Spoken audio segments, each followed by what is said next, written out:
Hi friends, welcome back to my channel Chandana పల్లె రుచులు. ఈరోజు తెలుసుకోబో ఐటమ్ సేమియా ఎలా చేయాలో తెలుసుకుందాము. సేమియా పొడిలాడేగా ఎలా చేయాలో తెలుసుకుందాం ఫ్రెండ్స్.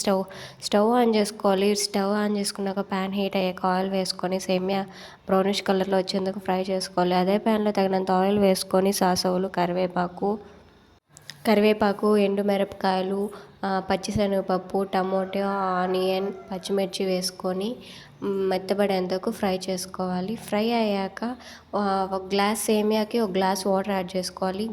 వాటర్ యాడ్ చేసుకున్న తర్వాత ఎసురు బాగా ఉడికాక టేస్ట్ తగ్గ సాల్ట్ యాడ్ చేసుకోవాలి. సాల్ట్ యాడ్ చేసుకున్న తర్వాత సేమియా యాడ్ చేసుకోవాలి. సేమియా యాడ్ చేసుకొని బాగా కలుపుకున్నాక హై ఫ్లేమ్లో 2 minutes బాగా కలిపాక వాటర్ కొంచెం డిగ్రీస్ అయినాక లో ఫ్లేమ్లో పెట్టుకొని మధ్యలో కలుపుకుంటూ ఉండాలి. నా ఛానల్ చూస్తున్నట్లయితే ప్లీజ్ లైక్ అండ్ సబ్స్క్రైబ్ చేసుకోండి ఫ్రెండ్స్.